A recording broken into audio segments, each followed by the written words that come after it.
오늘 말씀의 1절에 스불론 땅과 납달리 땅이 나옵니다. 그리고 이 지역에 있는 사람들에게 고통받는 사람들이다. 고통 가운데 있는 사람들이라 그렇게 이야기합니다. 그리고 이 지역은 하나님께서 멸시를 당하게 한 지역이라고 그렇게 이야기하고 있습니다. 한마디로 얘기하면 소망이 없는 곳이다.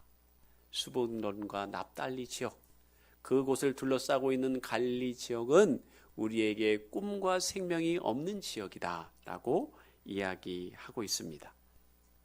오늘 1절에서 그렇게 이야기합니다. 전에 고통받던 자들에게는 흑암이 없으리로다. 옛적에는 여호와께서 스불론 땅과 납달리 땅이 멸시를 당하게 하셨나니. 그러면서 2절에는 또 사망의 그늘이 진 곳이다 라고 이야기합니다. 첩첩삼중입니다. 여기를 봐도 저기를 봐도 소망이 없습니다. 여러분, 왜 이렇게 스불론과 납달리 지역이 좌절과 절망의 지역이 되었을까요? 이 스불론과 납달리 지역은 원래 갈릴리 바다, 갈릴리 호수 옆에 있기 때문에 사실 많은 농경지를 가지고 있어요. 그리고 메소포타미 지역과 또 애굽 지역을 잇는 상업 지역을 잇는 중요한 곳에 위치되어 있기 때문에 사실 이 북방 민족들이 쳐들어올 때면 항상 이 스불론 지역과 납달리 지역을 먼저 침입하는 거예요.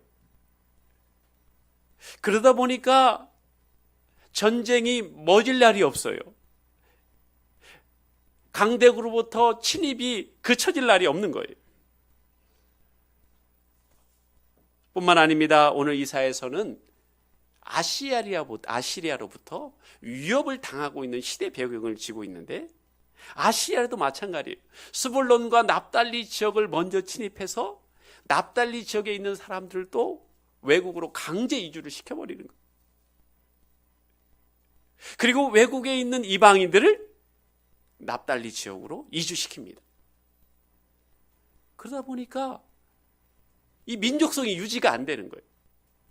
이방 민족의 피가 섞이게 되는 거죠. 그러다 보니까 유대 사람들이 이 지역의 사람들을 사람 취급을 안 하는 거예요. 너희는 이방인들과 똑같은 사람들이야. 너는 우리하고 달라. 그러면서 그들을 천시하는 것이죠. 외부로부터는 침입을 받고 내부적으로는 멸시를 당하는 곳, 그것이 바로 납달리와 스불론 지역입니다. 여러분은 어떤 어려움 가운데 있습니까? 오늘 납달리와 스불론 지역에 대한, 저기 보면 위에 있는 파란색은 갈릴리 바다죠. 그 옆이 바로 납달리고 그 밑이 스불론 지역이죠. 어떤 생각을 하십니까? 목사님, 제가 지금 꼭 납달리예요. 제가 지금 스불론입니다. 제가 정말 힘듭니다. 어렵습니다. 죽을 것 같습니다. 고통 가운데 있습니다. 여러분, 우리 인생의 본질은요, 납달리하고 스불론 같습니다. 항상 우리의 삶 가운데는 삶과 죽음의 연속이지요. 전쟁터와 같습니다. 하루라도 바람 잘 날이 없어요. 이 세상에 어디를 보더라도 누구를 보더라도 정말로 우리가 의지할 사람이 누가 있겠습니까? 우리 인생이 스불론과 납달리와 같습니다. 그런데 오늘 이 소망이 없던 곳에 소망의 메시지가 선포됩니다. 아무 꿈이 없는 곳에 미래에 대한 소망의 메시지가 선포가 됩니다. 그것은 바로 2절의 말씀입니다. 다 같이 읽도록 하겠습니다. 시작.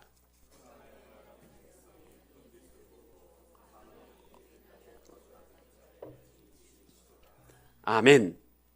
자, 오늘 2절의 말씀에 이렇게 말씀합니다. 흑암에 행하던 백성이 큰 빛을 보고 사망의 그늘진 땅에 거주하던 자에게 빛이 도다. 즉 아무리 절망적인 상황이라도 그 구성원들이 큰 빛을 보고 또 그 빛이 비추시는 곳에 놀라운 은혜가 있음을 선포하고 있습니다. 여러분, 이 예언이 정말로 성취될까요? 성취되지 않을까요? 이 예언이 완벽하게 성취가 됩니다. 그것은 바로 예수 그리스도를 통하여 이 예언이 이루어지지요. 정말로 예수님께서 이 예언을 따라 천국 복음을 가장 먼저 선포한 지역이 어디입니까? 바로 납달리와 스불론을 둘러싸고 있는 갈릴리 지역에 예수님께서 복음과 빛을 선포하십니다. 마태복음 4장 13절과 17절에 보니까요, 나사렛을 떠나 스불론과 납달리 지경 해변에 있는 가버나움에 가서 사시니, 예수님께서요 아예 그 지역에 있는 가버나움에 가서 사십니다.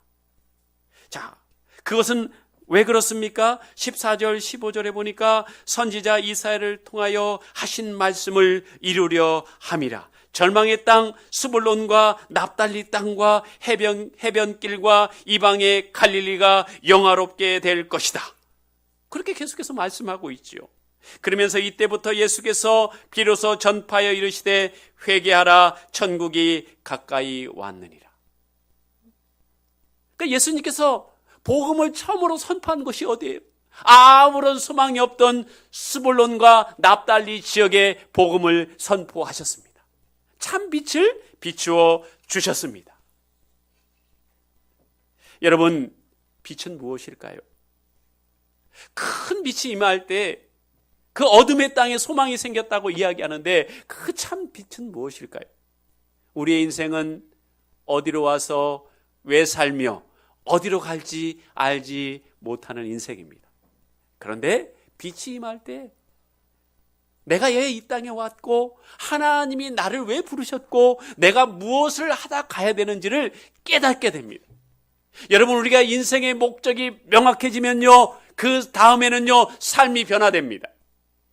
왜 우리가 힘이 없고 낭망합니까? 삶의 목적이 분명하지 않기 때문에 그래요. 창세기 1장 2절에서 3절에 보면 땅이 혼돈하고 공허하며 흑암이 깊음 위에 있고 하나님의 영은 수면 위에 운행하시니라. 창세기 1장 2절은요 납달리와 스불론 지역과 같은 어둠의 땅을 이야기합니다. 소망이 없습니다. 혼돈합니다. 공허합니다. 흑암이 깊음 위에 있습니다. 그러나 하나님께서 천지를 창조하실 때 첫째 날에 하신 일이 무엇입니까? 그 땅에 소망이 없는 곳에 빛이 있으라 하시니 빛이 있었다고 분명히 말씀하고 있습니다. 여러분, 그렇습니다.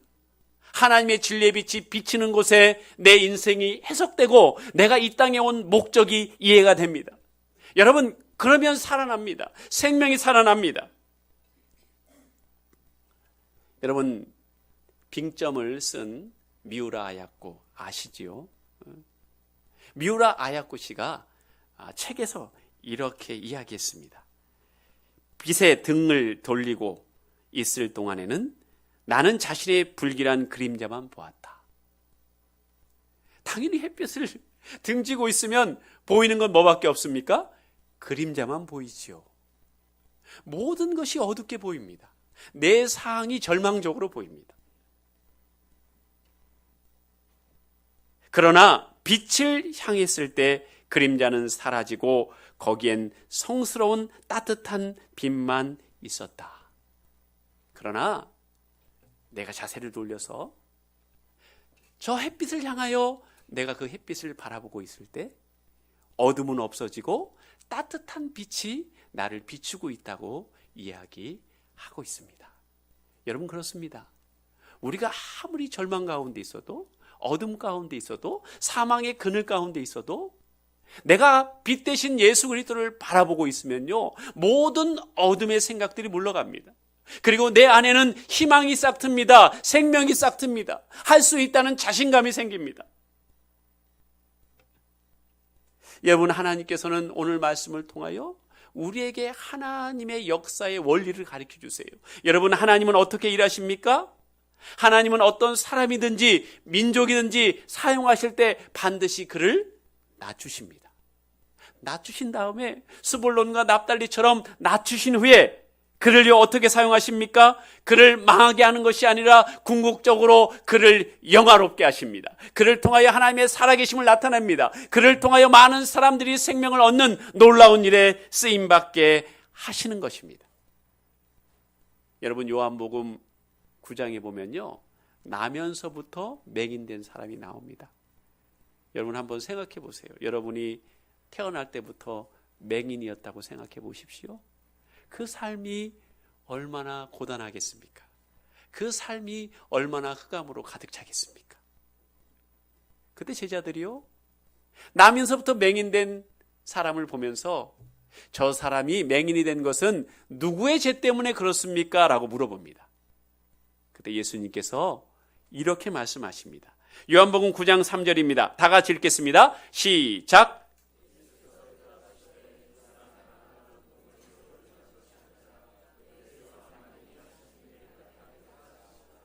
아멘. 예수님께서 말씀하십니다. 이 사람이나 그 부모의 죄로 인한 것이 아니라 너희들 부정적으로 보지 말고 어둠을 보지 말고 그늘을 보지 마. 그에게서 하나님이 하시는 일을 나타내고자 하는 거야. 그를 통해서 하나님이 영광받고 그를 통해서 하나님이 살아계심이 나타나고 그를 통해서 희망이 없던 사람들에게 희망을 나타내기 위하여 이 사람이 나면서부터 맹인이 된 거야. 그리고 그를 고쳐주시죠. 그를 통해서 많은 사람들이 희망을 얻게 되고 소망을 얻게 됩니다. 여러분, 지선아 사랑해 라는 책 아시죠? 이지선 자매 아시는 분?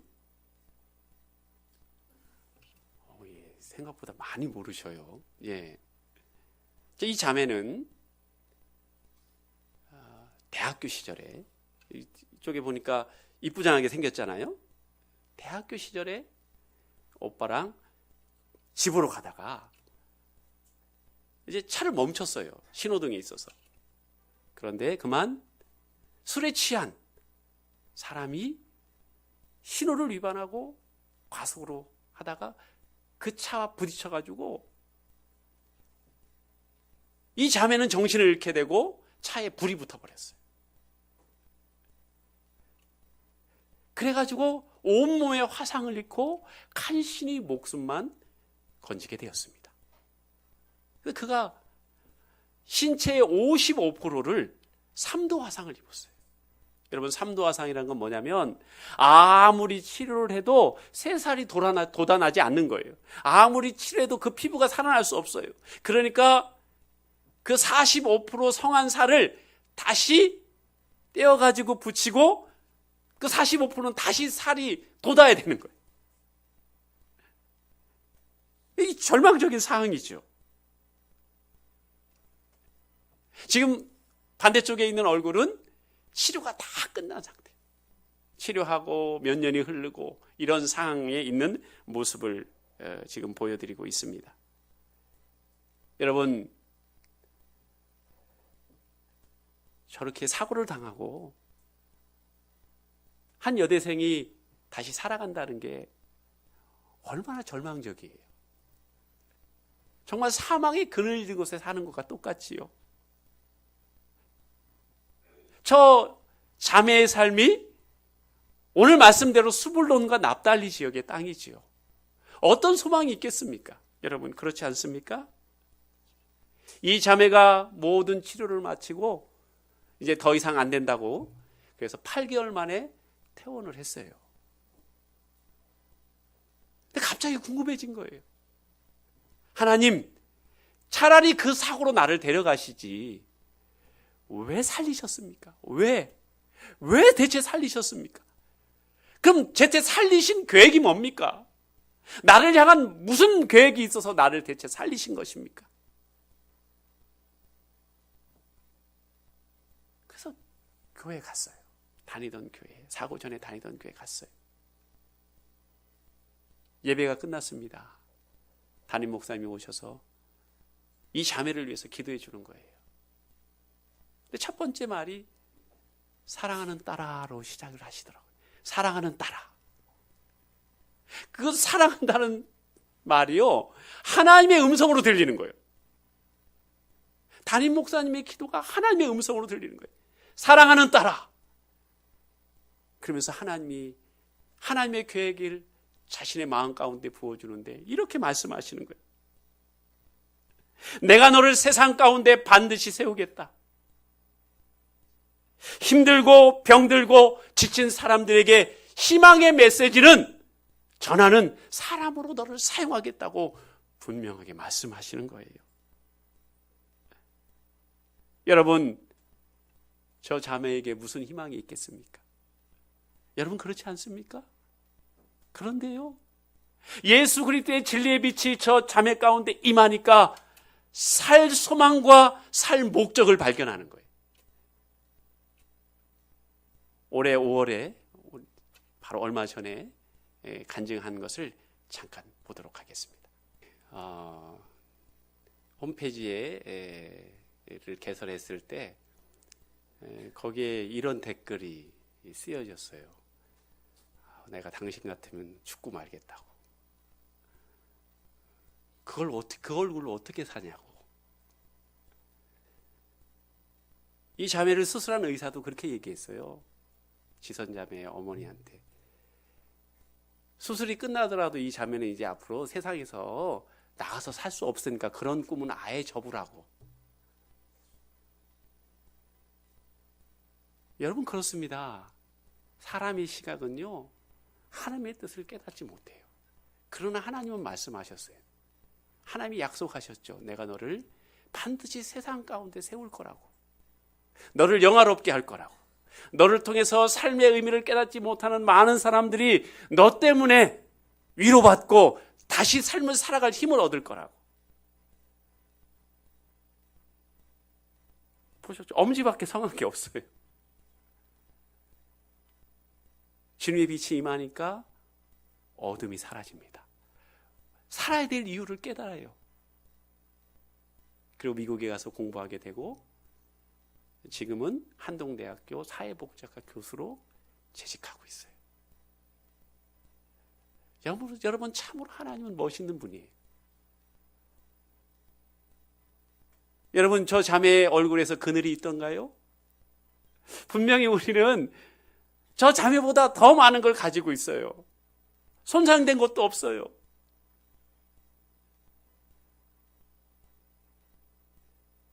여러분 내가 조건이 좋아서 기쁨이 있는 거 아니에요. 내가 조건이 좋아서 행복이 있는 게 아니에요. 예수 그리스도의 찬빛이 임하면 그 안에 기쁨이 있는 거예요.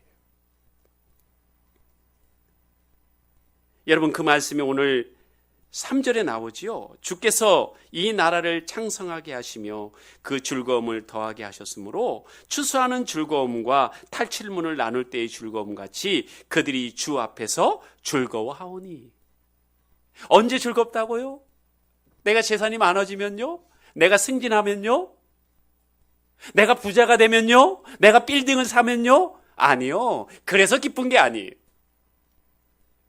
예수 그리스도의 찬빛이 내 안에 있는 어두움과 조건과 상황들과 상관없이 참 생명이 전해지면 내 안에 기쁨이 있는 거예요. 여러분 이 땅에 누릴 수 있는 가장 큰 기쁨 두 가지를 이야기하고 있습니다. 그것은 첫 번째로 추수하는 즐거움이에요. 농부들이 무엇을 위해 수고합니까? 무엇을 위해 새벽부터 수고합니까? 밤늦게까지 수고합니까? 추수하기 위해서 수고하는 거예요. 그 추수할 때의 즐거움이 얼마나 크겠어요. 그 기쁨을 언제 누릴 수 있다고요? 매일매일 언제 누릴 수 있다고요? 예수 그리스도의 찬빛이 나를 비춰줄 때 누릴 수 있는 거지 내가 무엇 다른 걸 가졌을 때 느끼는 게 아닌 거예요. 여러분 중에 내 집 있었으면 좋겠다. 그래서 여러분 내 집 가지신 분 계실 거예요. 여러분 그 기쁨이 얼마나 가던가요? 여러분 그것 때문에 여러분이 정말 행복해지던가요? 여러분 오늘 또 이야기하고 있죠. 탈취문을 나눌 때의 즐거움 같이 그들이 주 앞에서 즐거워하오니. 여러분 탈취문을 나눈다는 건 뭡니까? 내가 살아있다는 거예요. 전쟁 가운데 내가 살아있다는 거예요. 그리고 그 전쟁을 이겼다는 거예요. 여러분, 전쟁에서 싸워서 이기고 그 탈취문을 나눌 때의 기쁨이 얼마나 크겠어요. 그 기쁨이 누구에서부터 온다고요? 예수 그리스도의 진리의 빛이 우리 가운데 임하면 생긴다고 분명히 말씀하고 있습니다. 여러분, 스불론과 납달리 지역은요, 소망이 없는 지역이에요. 그러나 오늘 4절을 통하여 또 한 가지 중요한 사실을 우리에게 알려줍니다. 어떻게 해요? 미디안의 날과 같이 하겠다고 말씀하세요. 여러분, 미디안의 날이 뭔지 아십니까? 사사기에 보면은 미디안 연합군이 13만 5천 명이요, 이스라엘을 침입합니다. 그때 기드온과 300용사가 맞서게 되지요. 여러분, 그 전쟁에서 승리한 지역이 어딘 줄 아십니까?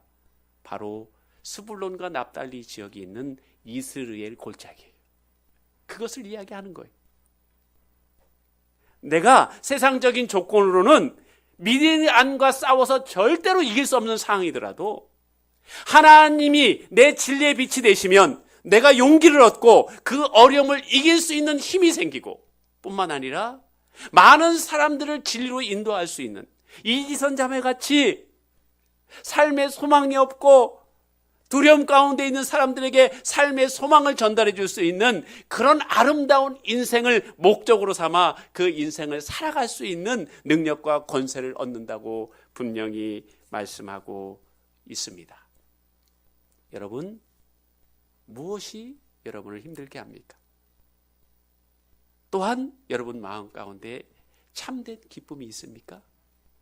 그것은 다른 것이 아니라 예수 그리스도의 참빛이 여러분을 비춰주면 여러분이 세상에서 가질 수 없는 기쁨과 또한 생명력을 가지고 살아갈 수 있음을 잊지 않아야 할 것입니다. 오늘 하나님께서 저와 여러분에게도 말씀하십니다.